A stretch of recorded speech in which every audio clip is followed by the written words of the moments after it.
My discussion today is going to be on Jawaharlal Nehru in today's context. What has happened to his vision? What lesson can we learn from Nehru in meeting our current challenges? Jawaharlal Nehru is demonized today. Lies, abuse are spread about him through the propaganda machinery of the ruling party. He is shown to be responsible for all evils that has come to this country, including the partition of the country. So much so that one BJP leader has quoted in an RSS mouthpiece actually said that Godse should have shot Nehru as he was the greater evil. It's interesting that not even the colonial masters of the communal parties of today, as you know, colonialism and communalism had a very close umbilical cord relationship. Colonialism used the communal parties of all variety, majority, minority, etc., to fight Indian nationalism. So even their masters, that is the British colonial state, did not abuse Nehru in this manner, despite the fact that for long 30 years, Nehru, from about 1915 onwards, till the independence, he fought against British rule. So much so that the British were forced to put him in their prison for 9 long years. A fact that the Nehru betas forget, that the person you are accusing spent 9 years of his prime life in jail and 30 years of his life fighting the British. We must ask ourselves the question that if Nehru was such an evil person, why did Gandhiji, the father of the nation, specifically choose Nehru to be his successor and not one of the other tall stalwarts like people like Sardar Patel or C. Rajagopalachari? In a speech on 25th January 1942, as early as 1942, Gandhiji declared, "Someone suggested that Jawaharlal Nehru and I are estranged. This is baseless." In his typical manner of using appropriate idioms, he says, "You cannot divide water by repeatedly striking it with a stick." It's so appropriate a description of what is being attempted today by the communal parties in attacking leaders of the national movement and seeking differences within them all the time. Gandhi, Nehru, Nehru, Patel, Nehru, Subhash Chandra Bose, Bhagat Singh, Gandhi, Gandhi, Bose, as if the Indian national movement was all about not fighting the British but each other. That is the picture that is presented, and Gandhiji is making fun of it. He says that you may go on striking with a stick, but you cannot divide water. He says it is difficult to divide us. I have always said that not Rajaji, not Sardar Vallabhbhai Patel, but Jawaharlal will be my successor. When I am gone, Gandhiji says, he will speak my language too. And listen to this last part. He says, even if this does not happen, I would at least die with this faith. So Gandhiji is not willing to give up this faith. He would rather die with the faith that Jawaharlal would be the person who would take his message forward. Now, why was this? Why did Gandhiji have such faith in Jawaharlal Nehru? Why did he choose him as successor? As historians, this has worried us, There were so many stalwarts in our national movement, but what was it about Jawaharlal Nehru that makes Gandhiji choose him? In my understanding, it is because Nehru, for two reasons. Firstly, because Nehru quintessentially represented what Rabindranath Tagore called the idea of India. That is, the vision of the freedom struggle. And Nehru was the only one among the tall leaders who represented all aspects of that vision of the idea of India. He was not good at only one of them, but each one of them was very close to him and he fought for them very hard. Now, what is this vision? Very quickly, this vision has 4 or 5 critical elements. The vision of our freedom struggle, a 100-year-long freedom struggle, had 4 or 5 critical elements. The first was, of course, self-reliance, independence, or sovereignty. Naturally, it was anti-imperialist, so sovereignty and independence was number 1. 2 was democracy. 3 was secularism. And these two were not separated. In fact, in the colonial period, if you will find, often these two terms are used coterminously, secular democracy. Because you cannot be democratic if you are not secular, and if you cannot be secular if you are not democratic. So these are two very important parts. The fourth thing was a pro-poor orientation. This was the vision. Whether you were a Dadabhai Naoroji, an early nationalist moderate, or whether you were Gandhi, or whether you were Acharya Narendra Dev, a socialist, or whether you were a communist, this was common, that India must have a, future India must have a pro-poor, pro-people orientation.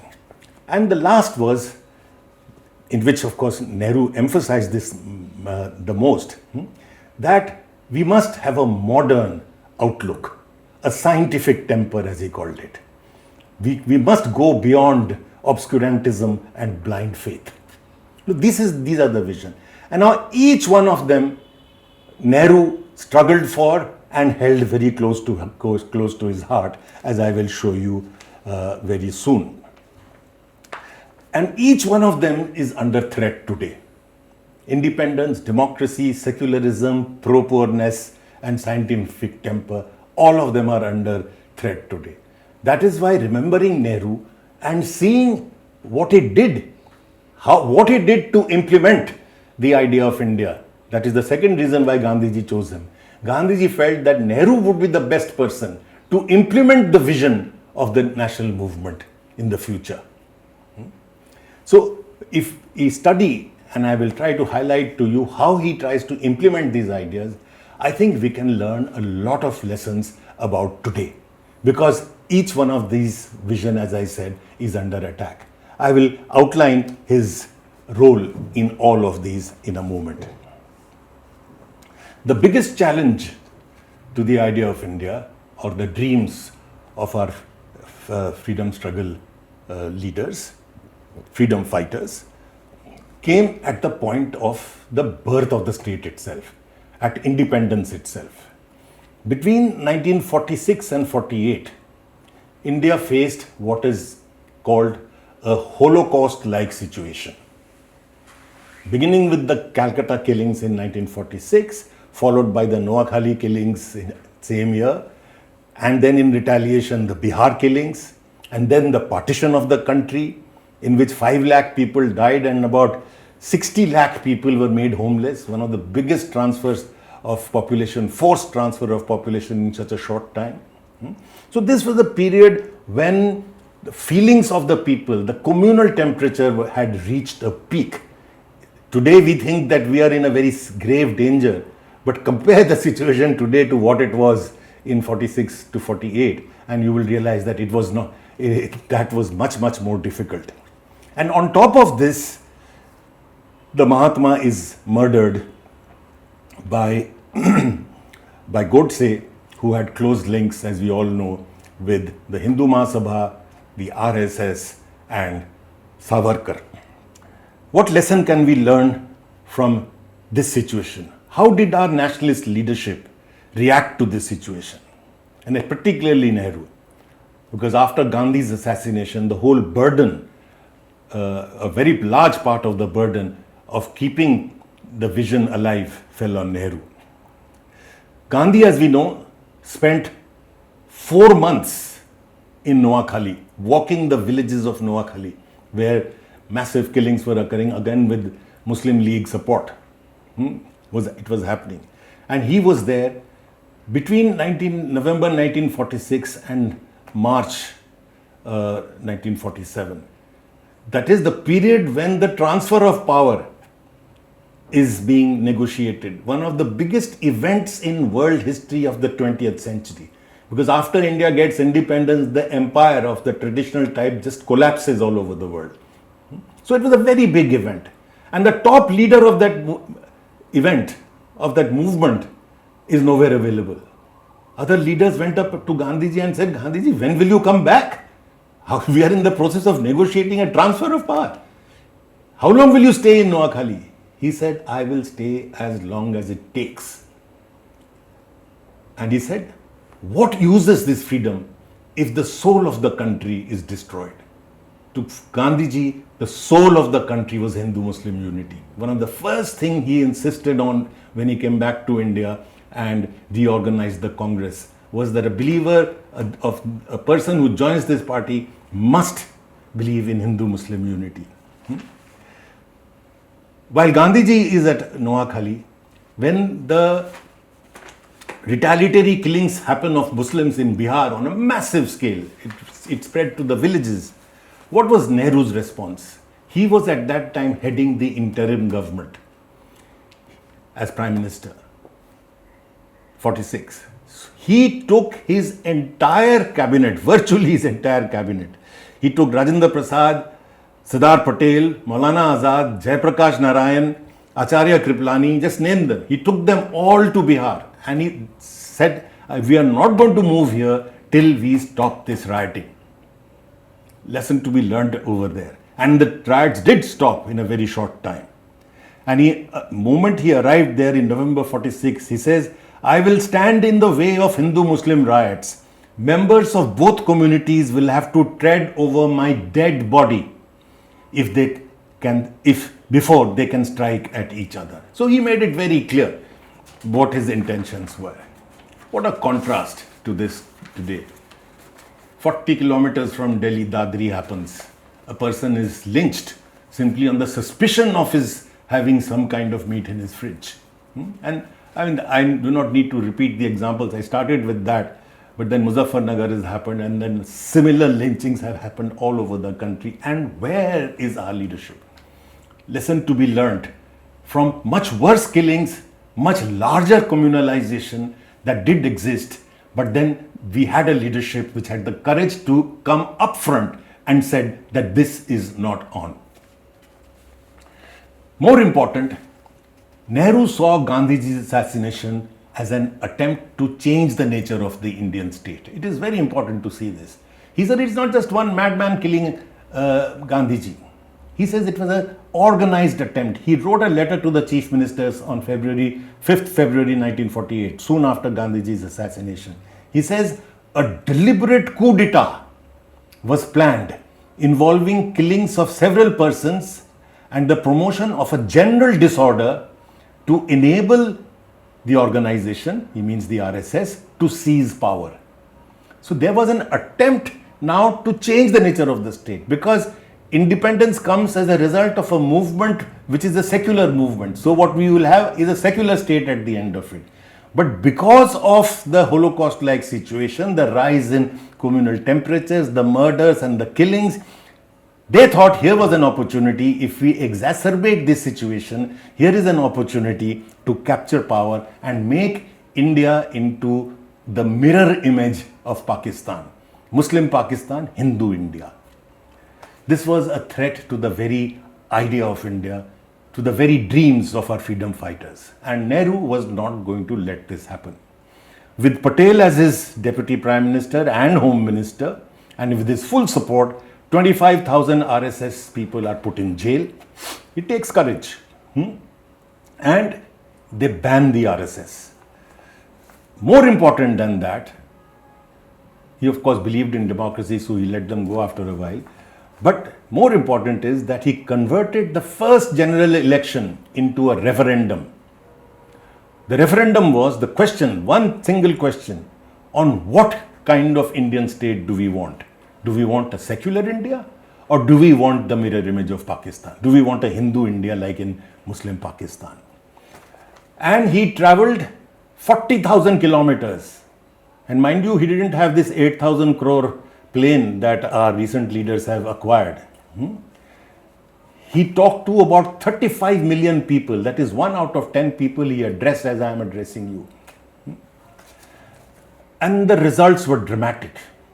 In a peaceful, we should be proud of this, that in a peaceful election, within 2 years of the Holocaust and the murder of Mahatma Gandhi, we have a peaceful election, and the communal parties, Hindu Mahasabha, Jan Sangh, Ram Rajya Parishad, all put together, got only 10 seats out of 489. They got only 6% of the votes. Communalism had been pushed to the corner. Stunning achievement by any standards. Unfortunately, never since then has the issue of secular, inclusive India been forefronted in this manner. Till today, when clearly we can see that one of the biggest threats that our country faces today is the divisive politics that is being promoted by political parties. This is a big lesson to be learned from here. Another lesson, related lesson to be learned, which Nehru repeatedly warned people.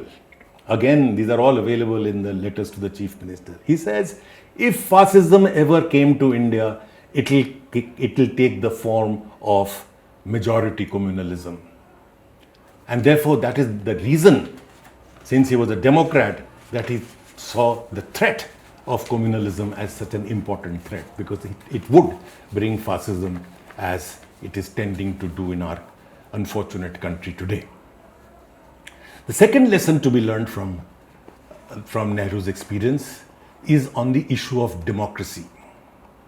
India faces a situation today where the world is no longer accepting us as a full democracy. Our ranking in the democracy index has fallen to 53. We are now described as a flawed democracy. An institution, Sweden-based institution called the VDEM Institute, very renowned institution, in March 2021 called India, no longer the democracy word doesn't even figure in describing in India, called India an electoral autocracy. This downgrading of India as an example to the whole world that a poor post-colonial country can be democratic. This downgrading from that into electoral autocracy was based on, they state the reasons. Why has India been downgraded? The reasons given are the government promoting anti-minority, that is anti-Muslim feelings and strife, the decrease in civil liberties and human rights, and I'm quoting, the diminishing freedom of expression of the media, of civil society have gone the furthest during Narendra Modi's rule. That is why the downgrading has happened. What can we learn from Nehru in this context? For Nehru, democracy and civil liberties were non-negotiable. As he said, I would not give up the democratic system for anything.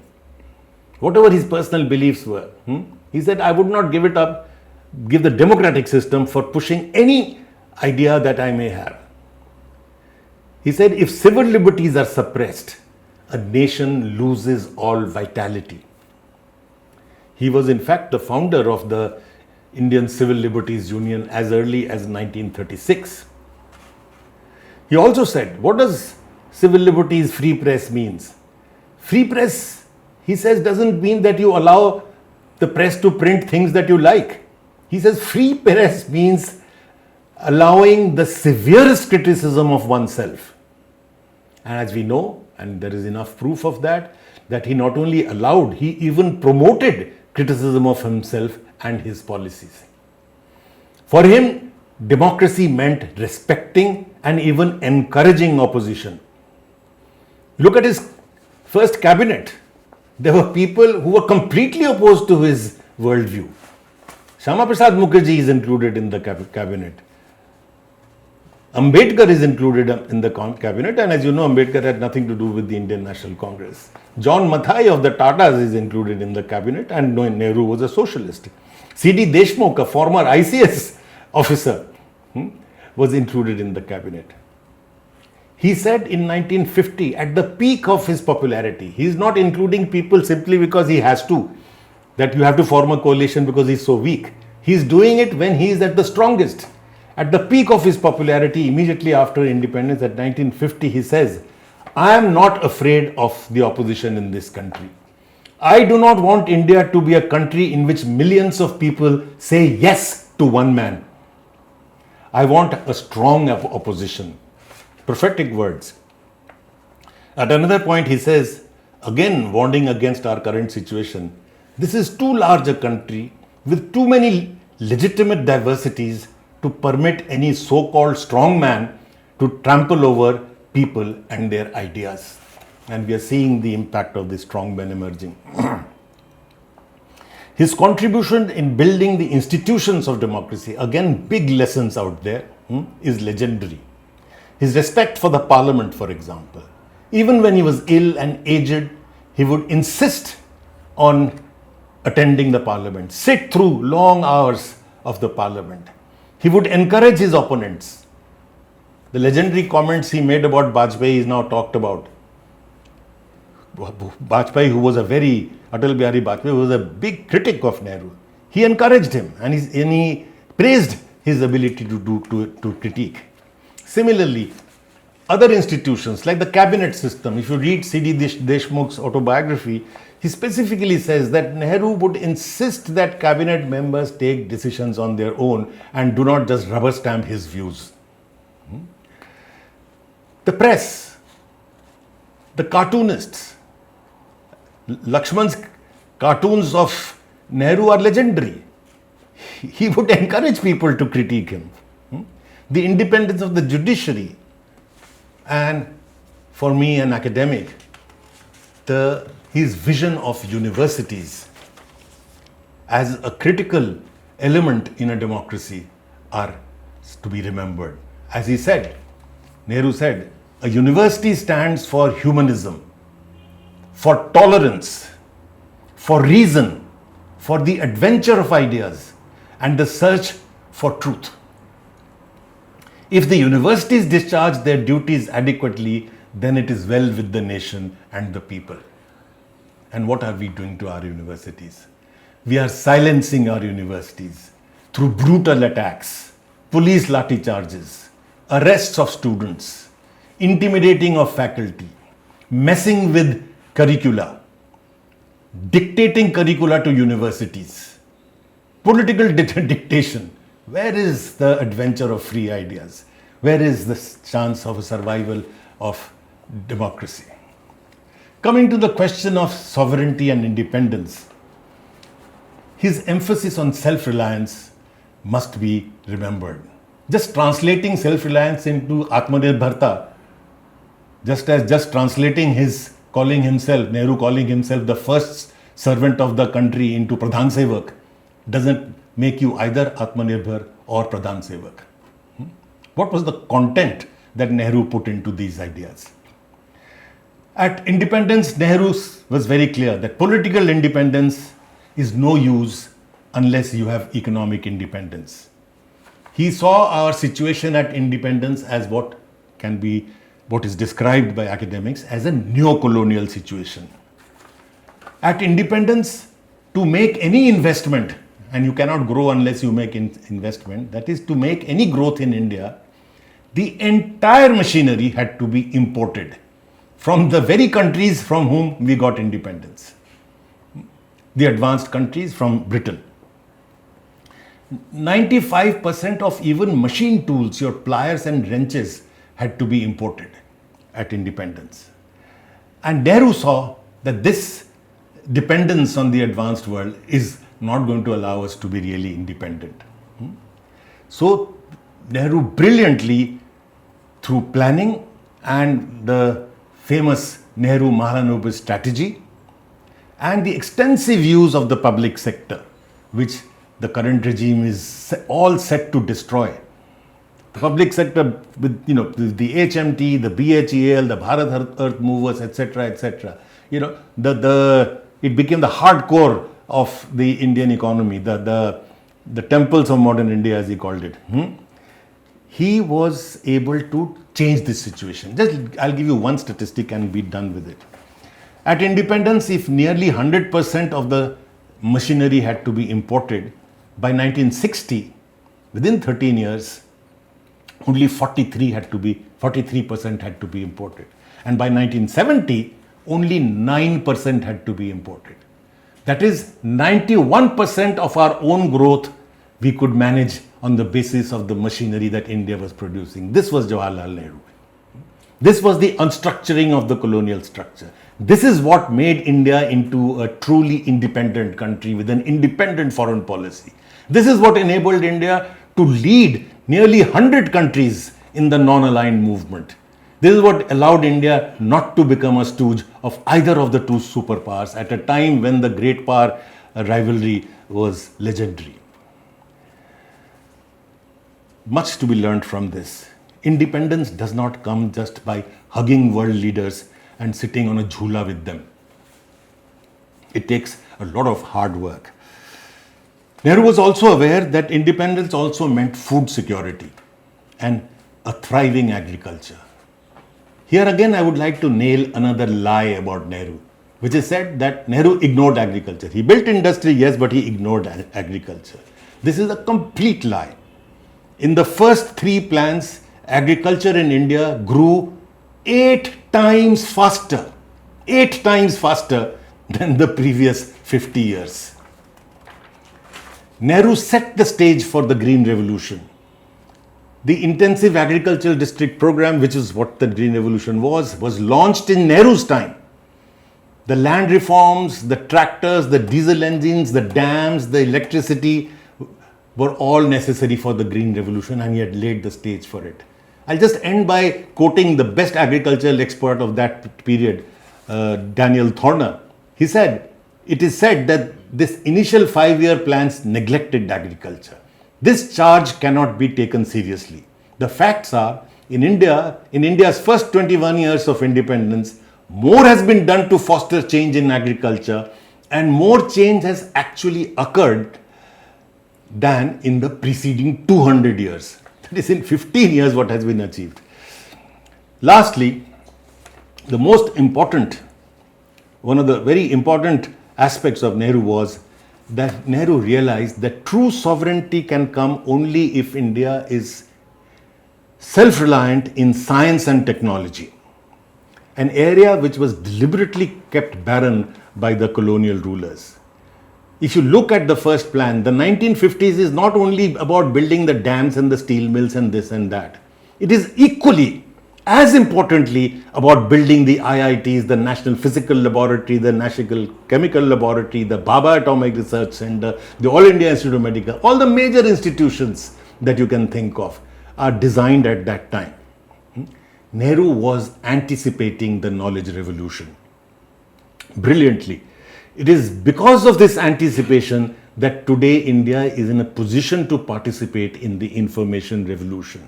As you are aware, the service sector today is the leading sector in the Indian economy. It is what powers India's growth.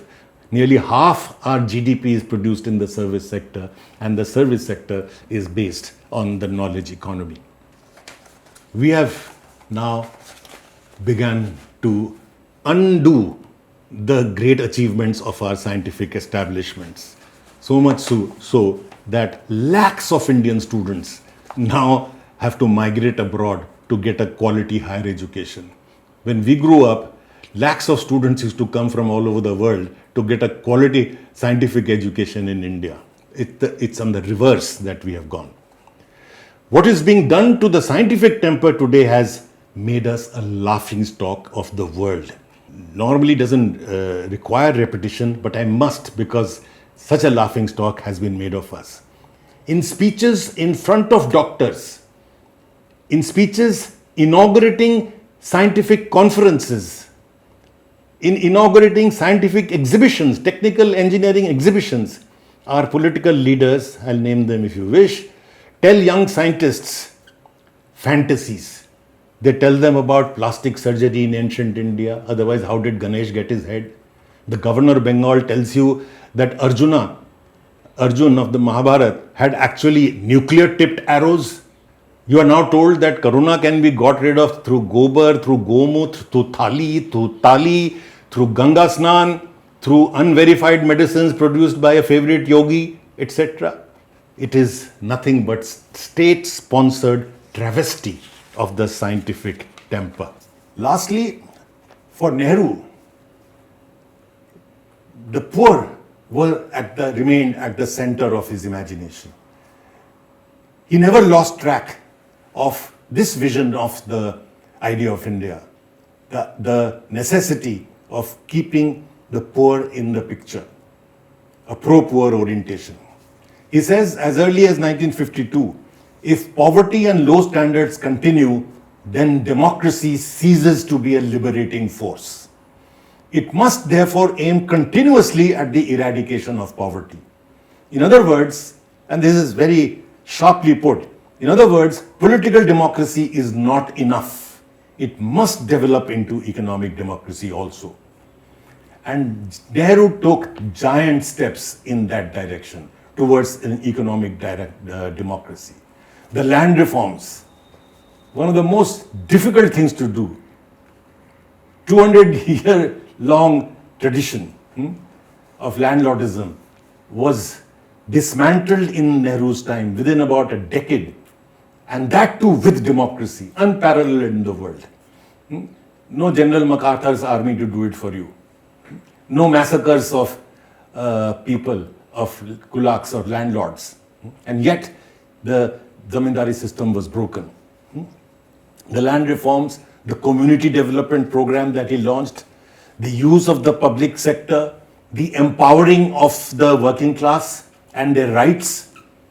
If you look at the trade union movement, you will see a sharp increase after independence. And it was allowed and encouraged. The popularizing of the socialist ideal, which Nehru did, like nobody else, were all done in his time. The stark contrast today is visible to the whole world, where we see floating bodies of the poor in the Ganga. We witness scenes of thousands of abandoned migrant workers walking with their children, their old and their ill, thousands of miles in scorching heat. These images have shaken the conscience of the whole world. We have left our poor aside.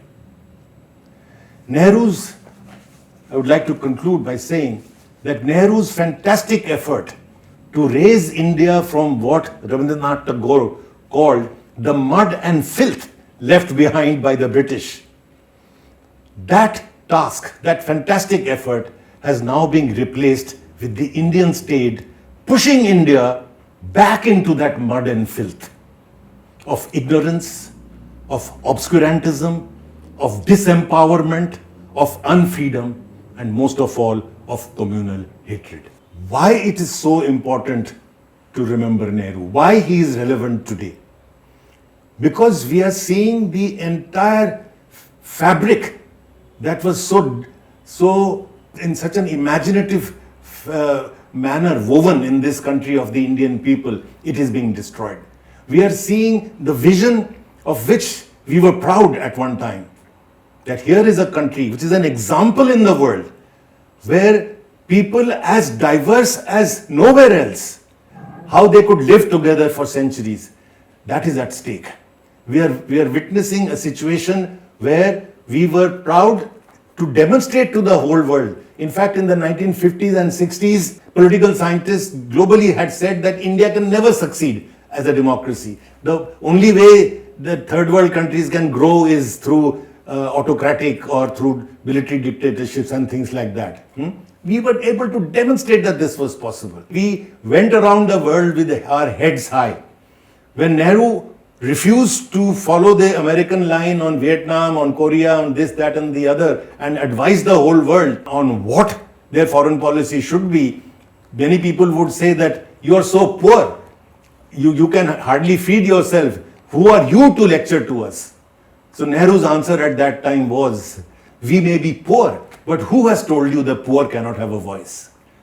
It is the whole legacy of our national movement, the description of the Indian nation. Our nationalism was equated to the people. It is not equated to a region.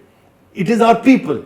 And this commitment to our people, irrespective of their wealth or their caste or their language or the region or whatever, that is what was our greatest achievement.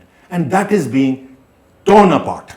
And that is why it is so important to remember Nehru and to see that how he concretely tried to meet each of these challenges: economic, political, social. Nehru is very, very relevant in today's context.